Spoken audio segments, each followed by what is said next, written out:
Now, I got to read A Taste of Honey, and I had to reread it, and I had to reread it over again. And there's a ton of notes that I have in it because I very much see this as a seminal work where people could benefit from it, more so if it was something that was taught in a class where you would have an instructor, you would be able to explore it along with your instructor. So hopefully that will happen one day if it's not happening already. Okay, it was a very, very fascinating book. The first question that I have, though, is what is A Taste of Honey and who's tasting it? Very good question. Taste of Honey, the title Taste of Honey is a double entendre, which means it refers to either sexual intercourse or knowledge. And because in the Arabic language, sex is kind of seen as something which is delicious and desirable, and also so is knowledge, or beneficial knowledge, that is seen as something that's one of life's great pleasures. And I also wanted to pay homage to a famous hadith, which the Prophet Muhammad ﷺ was involved with a Muslim woman who complained to him about her husband being unable to satisfy her in the bedroom. And the use of an expression of Dhuqul Usayla, meaning taste the honey, meaning did you taste his honey and did he taste your honey, meaning did you consummate the marriage. So I wanted to pay homage to that particular hadith because there's so many wisdom and so many things that you can get in terms of understanding the importance of not only sexual relations from an Islamic perspective, but also the importance of a man being able to satisfy his female partner, which is unfortunately something which is not really spoken about. So that's what A Taste of Honey means. And who's tasting it? Hopefully the reader is tasting the beneficial knowledge, which hopefully that they will get from the book.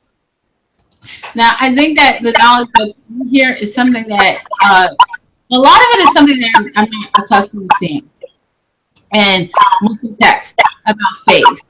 And interestingly enough, I was very, very surprised to find that there's a rich heritage of scholarship when it comes to sensuality and desire and its connections to one's faith. So I guess my question would be, what happened to that scholarship? Because this is not something that, before this book, it wasn't something that was prevalent.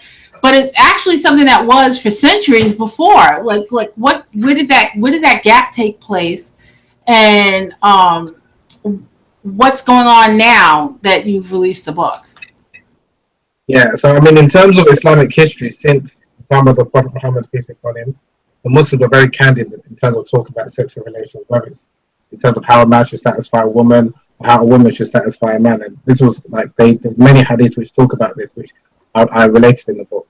And there was this sparked a movement, shall we say, amongst a number of Muslim scholars and writers who wanted to talk about sexuality, sexual desire, and things like that from an Islamic perspective. And this started in the 9th century, where there was a number of works like the Encyclopedia of Pleasure, which has recently been translated into English, up until around, I'll say, the 17th to 18th century, when this tradition kind of died out, unfortunately. From around 18th to 19th century, what you found was when a number of Christians and missionaries colonized much of the Muslim land, they imposed, or they came with their own understanding of morality, which a lot of the Muslims adopted. So this idea of sex being just for procreation and sex being dirty, which unfortunately even many Muslims have, we've adopted this from a number of like the Christian understanding of what sex is, because from a traditional Islamic perspective, sex is seen something which is desirable, is something which is pleasurable, both for the man and the woman. Now, unfortunately, that's not the case we have today, because in many Muslim countries, whether it's in the Muslim world or in the West, whether it's the United States or the UK, generally when we hear about sex, it's from the male's perspective. The importance of a woman pleasuring a man, not the importance of the man pleasuring a woman. And women have got sexual desires, women have got sexual needs. And some women's libidos is far greater than the man. And there's nothing wrong with saying that. And there's some women who aren't being able to who their husbands aren't able to pleasure them, which, unlike today's day and age, many of the Muslim scholars of the past spoke about and addressed this.